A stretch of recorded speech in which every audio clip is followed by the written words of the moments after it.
My name is David. I'm 47 years old, and on March 15th, 2019, I was dead for 8 minutes and 34 seconds. I was a committed atheist.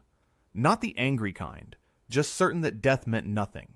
No afterlife, no God, no consciousness after the brain stops. I was wrong about everything. Let me take you back to who I was before March 15th, 2019. I was raised without religion. My parents were academics, professors who valued evidence and reason above all else. Our household conversations revolved around science, history, logic. Prayer never happened. Church was something other families did, something we observed from a respectful distance but never participated in. College reinforced everything I already believed. I studied biology, dove deep into evolutionary theory, absorbed the materialist worldview that consciousness was simply an emergent property of complex neural networks. I read Dawkins, Hitchens, Harris.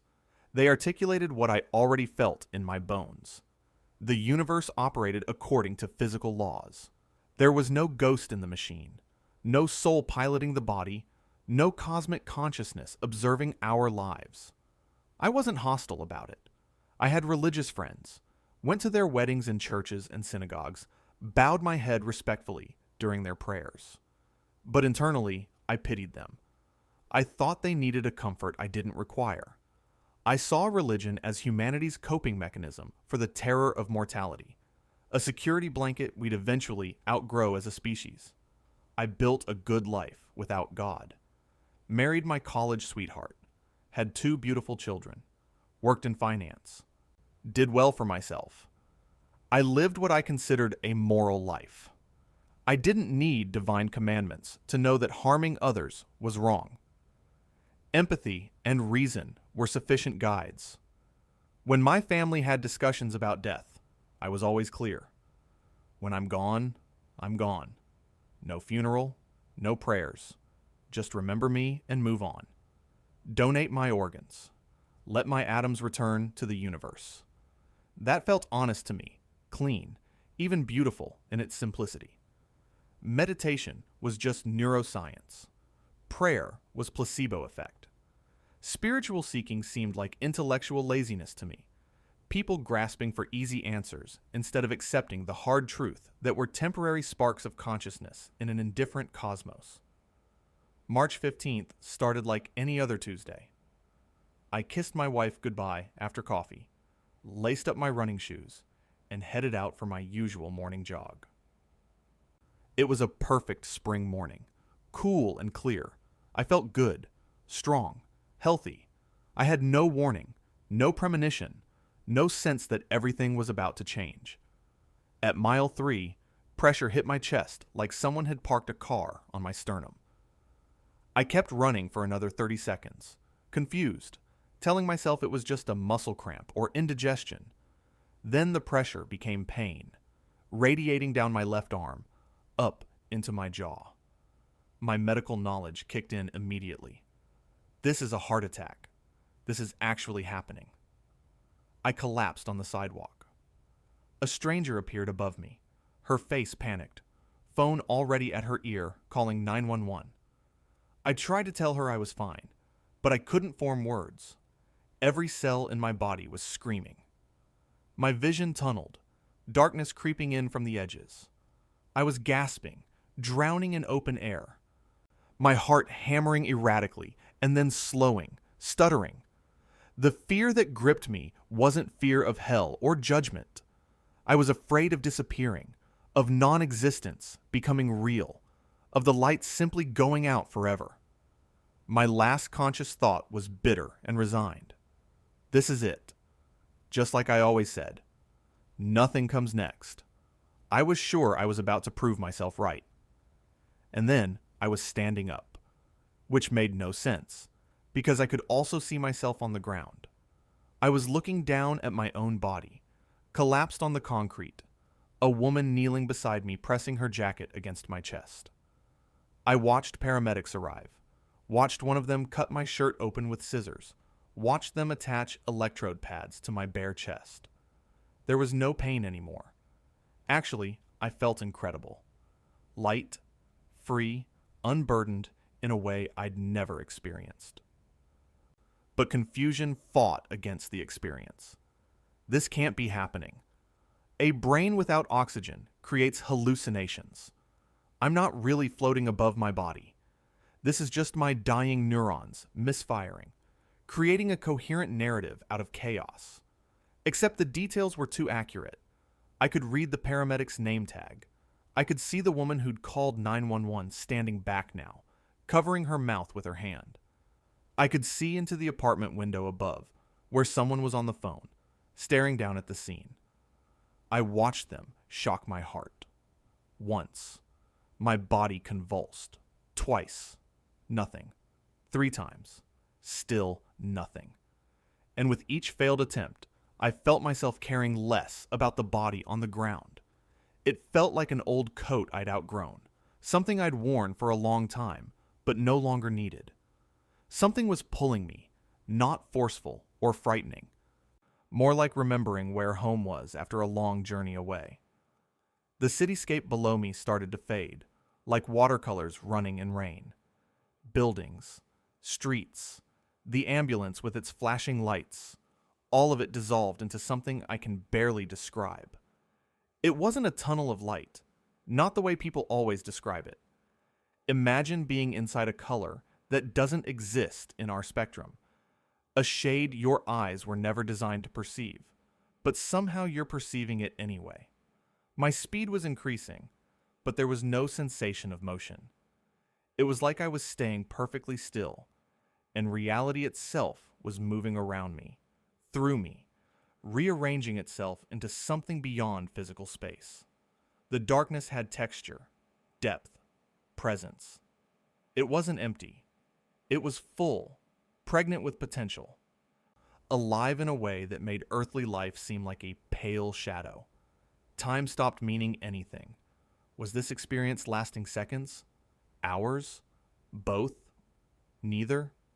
The question itself dissolved. Memories surfaced without my jiaohuaning them. My daughter's birth. My wedding day.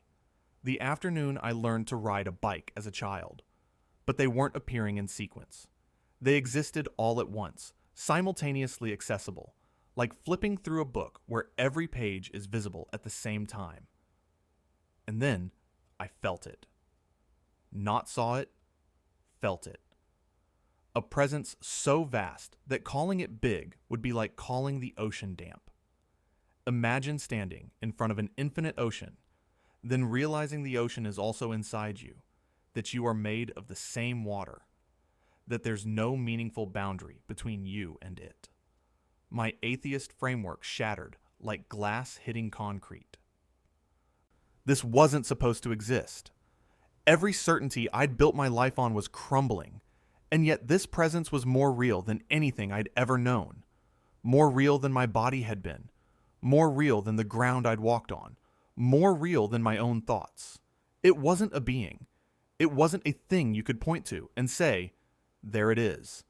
It was like consciousness itself. Aware, infinite, present everywhere, and everyone simultaneously. No form, but somehow intensely personal. It knew me. Not facts about me like my name or social security number. It knew me the way you know your own thoughts. Because I was a thought it was thinking. The temperature was impossible to describe, not hot or cold in any physical sense. If love itself had a temperature, this was it. If acceptance could be felt as warmth, this was it. I was dissolving and yet becoming more myself than I'd ever been.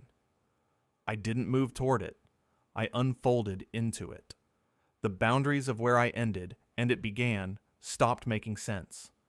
The question itself seemed absurd, like asking, where does a wave end and the ocean begin? Communication happened, but not through language. Pure knowing, direct download of understanding, concept to concept, consciousness to consciousness. The first message I received, if you can call it a message, was simply this: you are loved. You have always been loved. You could never not be loved. This wasn't sentiment. It wasn't emotion in the way we experience emotion. It was a statement of fundamental reality, like saying water is wet or fire is hot. My response formed without words. But I didn't believe in you. I spent my whole life denying you existed. The presence responded, and I swear there was amusement in it, gentle and warm. I know. I was there for that too. Your disbelief was never a problem. It was part of your path, part of what you needed to experience. I was crying without having eyes to cry with, laughing without having a mouth to laugh with. Overwhelming emotion crashed through me in waves.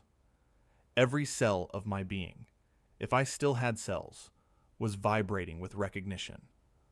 I was completely myself and completely dissolved into everything. Both states existed simultaneously without contradiction. Now ask yourself this question. What if the God you've been told to fear, to appease, to worship from a distance, what if that's not God at all? What if the real divine is so far beyond those limited concepts that calling it God almost misses the point entirely? This wasn't the deity of any church I'd ever dismissed. There was no judgment in this presence. None. Not even the concept of judgment existed here. No anger, no disappointment, no scorekeeping. Only total, complete, unconditional acceptance of everything I was. Everything I'd done, everything I'd thought. There was no gender. Calling it he or she would be like assigning gender to mathematics or music. It transcended category. No separation from creation either. God wasn't observing the universe from outside like a watchmaker examining a clock. God was the universe experiencing itself, the dancer and the dance. The observer and the observed collapsed into unified being. It felt less like meeting someone and more like remembering. I recognized this presence. I had been here before. Before birth, before David, before human, before time. And in that recognition came the understanding that we all come from this. We all return to this. The atheist, the Buddhist, the Christian, the Muslim, the seeker, the doubter. All of us. Every single one. Then something happened I wasn't prepared for. The presence didn't speak in words, but understanding flowed into me. It was time to review my life. Not judgment, but exploration. Like watching a film of my existence, except I wasn't just the viewer. I was every character who'd ever intersected with my story. Chronology dissolved completely. All 47 years became accessible simultaneously, like a book where you can read any page in any order. We started with a moment I'd completely forgotten. I was 6 years old, in a convenience store, and I stole a candy bar. Slipped it into my pocket while the owner was helping another customer. Got away with it. Ate it on the walk home, feeling clever and guilty in equal measure. Suddenly, I was the store owner. I felt his awareness of what I'd done. He'd seen me in the security mirror, but chose to let it go. I felt his disappointment, not in me specifically, but in the world that produced children who felt they needed to steal. I felt his decision to absorb the loss rather than shame a kid. I felt his hope that I'd learn on my own that stealing was wrong. This wasn't punishment. It was understanding. Complete, total understanding of how my actions rippled outward, touching other lives in ways I'd never considered. We jumped forward. College. I was 20, arguing with my girlfriend after she'd told me she loved me. I wasn't ready to say it back. Felt trapped, so I said something cruel. I told her she was too needy, too clingy, that I needed space. I watched her face crumple, and then I was her. I felt the hurt pierce through her chest. I felt the tears that came later that night when she was alone. I felt her question her own worth, wonder if she was too much, if she'd ever be enough for anyone. The shame wasn't imposed by God. It arose naturally from truly knowing the impact I'd had. But here's what surprised me. I also felt her resilience. I felt her eventually talking to friends who reminded her of her value. I felt her growth from that pain, the strength she developed, the boundaries she learned to set in future relationships.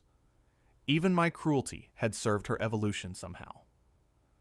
Good moments came too. I was 32, and my neighbor Tom's wife had just died. I brought him dinner 3 times a week for 2 months. Just showed up, didn't make it awkward. Didn't force conversation. Sometimes we ate in silence. Sometimes he cried. I just sat with him. In the review, I became Tom. I felt his gratitude, so deep and wordless. I felt his relief at not being alone in those first impossible months. I felt how my simple presence reminded him that life could still contain kindness, that the world hadn't become entirely cold just because his wife had left it. I felt his gradual healing, not despite his grief, but through it, and how my consistency had given him permission to grieve without hurrying. The joy of that realization overwhelmed me. That act of kindness, which I'd barely thought about after doing it, had been a gift to myself, too. I just hadn't known it at the time. Here's what shocked me about right and wrong. There was no list of sins being checked off. The 10 Commandments were never mentioned. Working on the Sabbath, taking the Lord's name in vain, none of it came up. Instead, the only thing that seemed to matter was connection versus separation. Actions that caused harm created ripples of suffering, and I felt those ripples in my own being. Actions that caused healing created ripples of love, and I felt those too. We reviewed moments involving sexuality. I'd had relationships before marriage, casual encounters, things that every religious text I'd read condemned. But here, in this review, those moments weren't addressed as sins unless they involved harm, betrayal, or coercion. A one-night stand where both people were honest and respectful? Not even a blip, but a time I'd led someone on. Let them think I wanted more than I did because I didn't want to deal with the awkward conversation. That moment required examination because I'd caused pain through dishonesty. Look inside your own heart right now. What have you been carrying shame about? What if I told you that the divine never judged you for it? That the only judgment is the one you've been giving yourself? Religious rule breaking meant nothing. I'd eaten pork, shellfish, worked countless Saturdays and Sundays. I'd taken the Lord's name in vain more times than I could count, though as an atheist, I'd never thought of it that way. None of it registered in this review. God didn't care. At all. What mattered was simpler and harder. Did you treat others as sacred? Did you honor the divine in them, whether you recognized it as divine or not? Did you create connection or separation? Did you add to the suffering in the world or to the healing? Sin, and I'm using that word differently now, isn't breaking God's rules. God has no rules like that. Sin is separation, disconnection. When we harm others, we forget that we're all one thing experiencing itself through billions of temporary forms. After the life review, understanding expanded into something bigger. I was shown, not told, but shown directly through transferred consciousness, the entire history of human spirituality. I saw how every religion was a finger pointing at the moon, but humans kept worshiping the finger instead of looking at what it was pointing toward. Christianity appeared before me, not as doctrine, but as living energy. Jesus had known this truth. He tried to explain it when he said, "The Father and I are one." He meant we all are one with the divine, that separation is illusion, that the kingdom of heaven is within every person. But humans made him the exclusive Son, the only way, the single path to salvation. That wasn't his message. His message was that what he embodied, we all can embody. He was showing us our own potential, our own divine nature. Islam came next. Muhammad had experienced this same consciousness, this overwhelming presence of the infinite. Allah is another word for what I was experiencing. Submission, the core of Islam, was meant to be about surrendering to love itself, dissolving the ego into unity with all that is. But it became about following rules, about ritual, about external obedience rather than internal transformation. Buddhism got closest to explaining it without deity language. No self, emptiness, interdependence. The understanding that our individual identity is temporary and interconnection is fundamental reality. But even there, humans created hierarchies, built temples, turned the Buddha's insights into religion when he'd been pointing beyond religion to direct experience. Hinduism understood that Brahman and Atman are one, that the cosmic consciousness and individual consciousness are not separate. They grasped that we're God dreaming, we're human. Infinite awareness playing finite roles. The whole universe is divine theater, and we're all actors who've forgotten we're acting. But then the caste system emerged, ranking souls, creating spiritual hierarchies. God doesn't rank souls. That's human invention, human fear, human desire for control. Every tradition got the core truth. Something greater than our individual selves exists. Love is the fundamental force. Connection matters more than separation. Treating others well isn't just moral philosophy. It's recognizing the truth of what we are. The golden rule appears in every religion because it's spiritually accurate. Treat others as yourself because they are yourself, just experiencing existence from a different vantage point. Meditation, prayer, contemplation, all the spiritual practices humanity developed, they're methods to quiet the ego and remember our connection to the infinite. They work because they're pointing at something real. Service to others appears in every tradition because when you serve another, you're serving yourself. We're literally all one thing. The mystics in every tradition got it. Rumi spinning in ecstatic union with the beloved. Meister Eckhart's saying, "The eye through which I see God is the same eye through which God sees me." The Zen masters pointing beyond words to direct experience. The Kabbalists understanding Ein Sof, the infinite without end. They tasted what I was tasting. They knew what I now knew. But here's what religions got devastatingly wrong. Fear-based theology.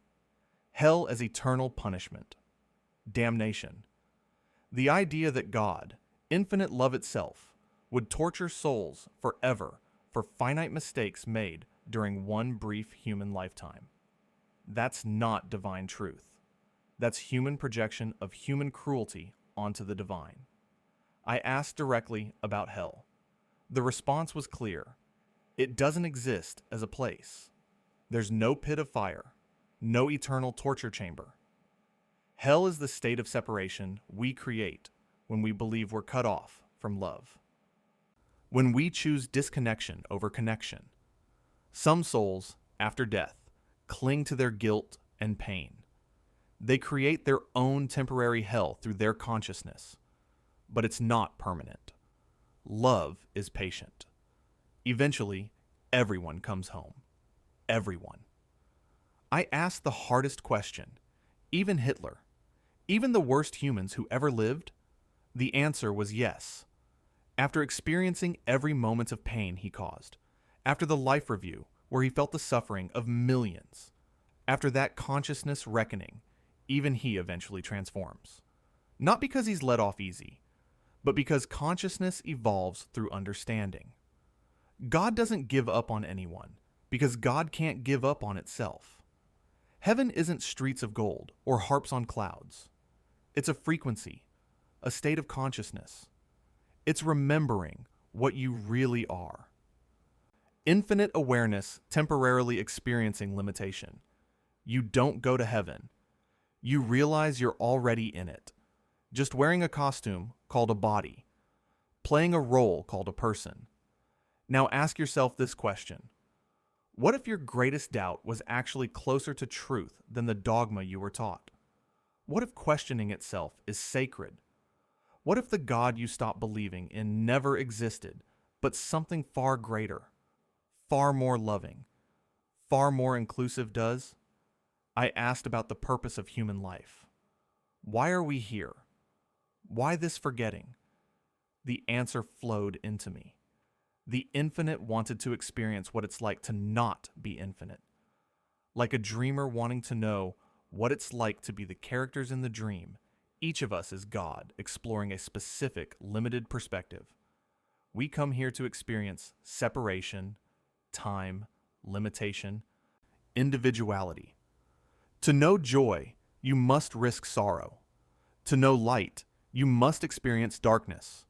To know connection, you must first feel alone. We're how the infinite explores every possible variation of existence.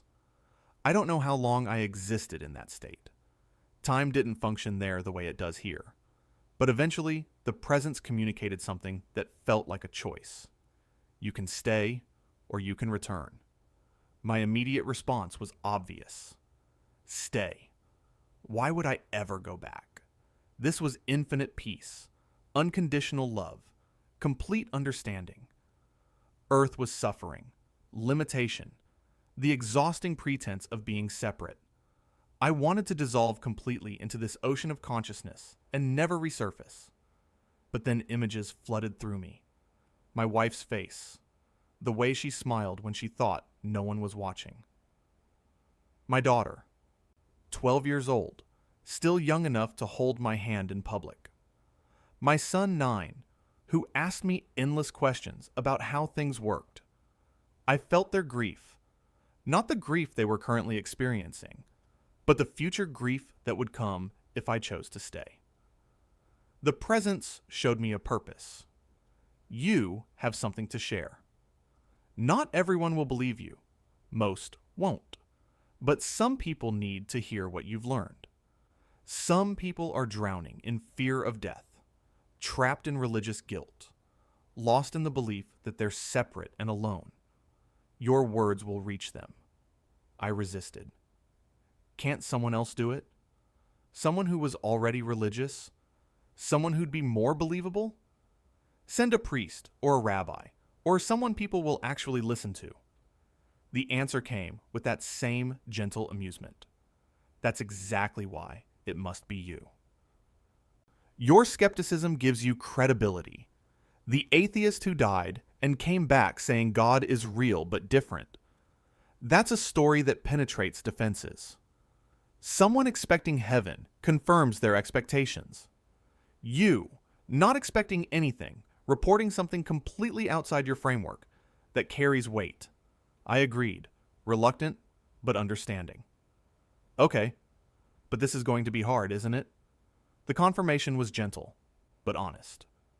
Yes, living between two worlds always is. But you won't be alone. You never were, even when you thought you were. The return wasn't instantaneous. I felt myself condensing, contracting, becoming smaller again. The infinite perspective narrowing back down to a single point of view. Colors that don't exist in the visible spectrum faded back to red, orange, yellow, green, blue, violet. The tunnel reversed. Sensations returned one by one. Weight, temperature, the concept of here versus there. My consciousness resisted like trying to fit into clothes 3 sizes too small. I didn't want to forget. The terror of forgetting what I just learned was almost worse than the fear of death had been.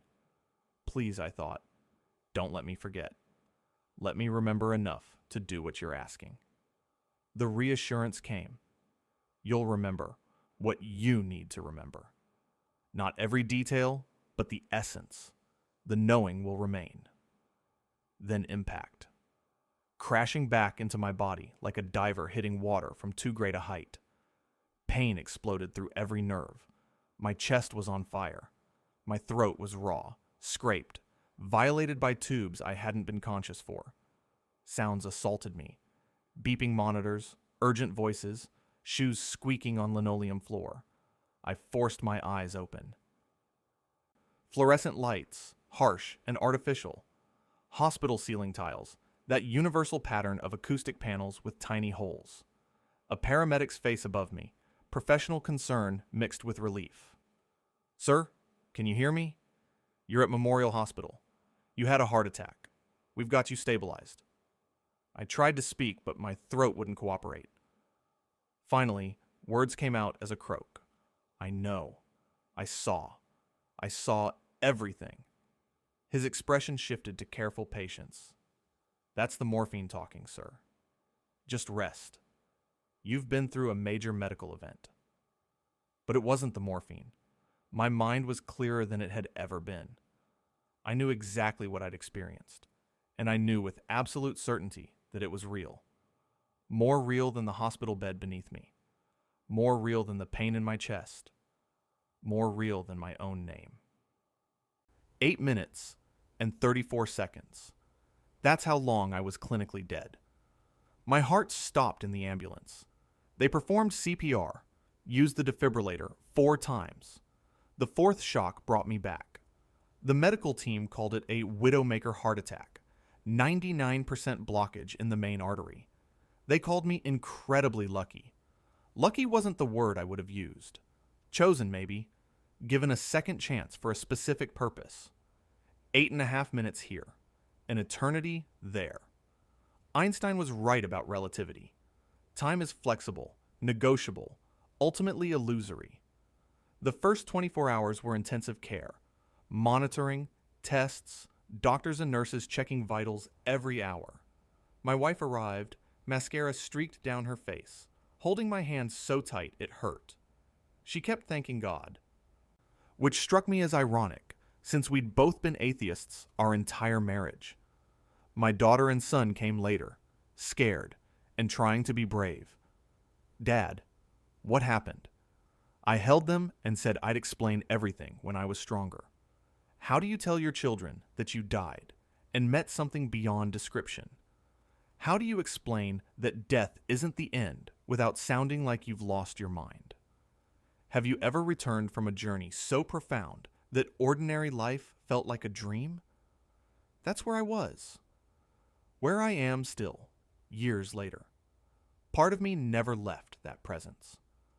Part of me is still there now, always will be. The challenge became figuring out how to live in the world when you've seen beyond it. The first month home was harder than dying had been. My wife knew something fundamental had changed in me. "You're different," she said one night. "You're here, but not here." I tried to explain. I met God, or something beyond God. I don't know what to call it. She suggested therapy, gently, lovingly. Maybe PTSD from the cardiac arrest. Maybe the trauma needs processing. But this wasn't trauma. It was the opposite. It was healing on a level most people never access. One evening, I just started talking and didn't stop for 3 hours. I told her everything. Every detail of the presence, the life review, the revelations about religion and reality. She listened without interrupting. When I finished, she was quiet for a long time. "I don't know if I believe what you experienced was real," she finally said, "but I believe that you believe it. For now, that's enough." The identity crisis was immediate. What do I call myself now? Not atheist, obviously. I'd seen too much. But not religious either. No church doctrine matched what I'd experienced. Not agnostic, because I wasn't uncertain. I was certain of something entirely different from what anyone was teaching. Spiritual but not religious felt closest, but still inadequate. Eventually, I stopped trying to label it. I just was. My atheist friends thought I'd lost my mind. One called it a convenient deathbed conversion, even though I'd survived. The rational community I'd been part of felt betrayed, like I'd joined the enemy. But I hadn't joined anyone. I'd just experienced something that shattered my previous framework. Religious friends had mixed reactions. Some were excited at first. "Praise God, you've been saved. But when I explained that there's no hell, no judgment, no exclusive path, their faces fell. A few said it was demonic deception, Satan appearing as an angel of light. The irony was painful. They'd rather I burn in their imaginary hell than accept a different heaven. But others were curious.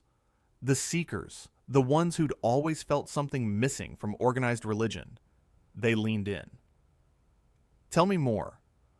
What was it really like? These conversations became my lifeline. Not in churches, but in coffee shops, in living rooms, in quiet one-on-one exchanges. Online, I found others who died and returned.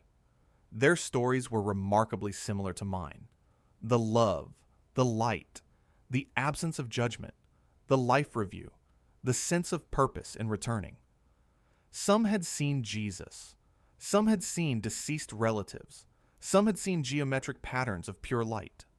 The details varied, but the essence was identical. We'd all touched the same truth, just filtered through different cultural and psychological lenses. My career in finance suddenly felt meaningless. Numbers on screens, profit margins, market fluctuations. For what? But bills still needed paying. I had a family to support. So I stayed but shifted my relationship to the work. It was just work now, not my identity, not my purpose. I started prioritizing time over money. Family dinners became sacred. No phones, full presence, gratitude for each moment together. My kids noticed. Dad actually listens now, my daughter told her mother. I started meditating, something I'd mocked for years. Not to reach God, but to remember I'd never left. The silence wasn't empty anymore. It was full of that presence, always available, always accessible, just beneath the noise of daily life. 2 years later, my father was diagnosed with cancer. The decline was rapid. At his bedside in hospice, I held his hand and whispered what I knew. You're not ending. You're transforming. There's nothing to fear. What's coming is more beautiful than anything here. I don't know if he heard me, but I felt the presence there with him. When he took his last breath, I saw, or felt, his consciousness lift away, like a bird taking flight. There was no grief in me, only joy. He was going home. My family thought the grief would hit me later. It never did. How can you grieve when you know death is a doorway, not a wall? I started sharing my story publicly. Small groups at first, then larger venues, eventually podcasts and interviews. The response split predictably. Some people messaged me saying, "Thank you. I needed to hear this. You gave me hope." Others said I was delusional, that oxygen deprivation had caused hallucinations, that I was either lying or mentally ill. I never argued with critics. Everyone's on their own journey. Some people aren't ready to hear what I learned, and that's fine. But for those who were ready, who were suffocating under religious guilt or paralyzed by fear of death or lost in meaninglessness, my words opened something. The core message crystallized over time. You are not your body. Your consciousness having a temporary physical experience. Death is not the end, just a transition. God is not what religion taught, not a judge or a punisher or a cosmic dictator. God is the fundamental consciousness underlying all existence, and you're part of it. Love is the only thing that's real. Everything else is temporary. Your life has infinite meaning, not because you're being graded, but because you're how the universe knows itself. So I'm asking you, from someone who crossed that threshold and came back, what are you living for? Are you living in fear of a God who judges, or in recognition of a divine love that never stops? Are you waiting for proof, or are you willing to trust your own inner knowing? I died an atheist. I came back as something I still don't have words for. Human. Consciousness having a temporary experience. A fragment of the infinite learning what separation feels like. All I know is this: we're all going home. And home is nothing like they told us. It's better. So much better than we ever imagined.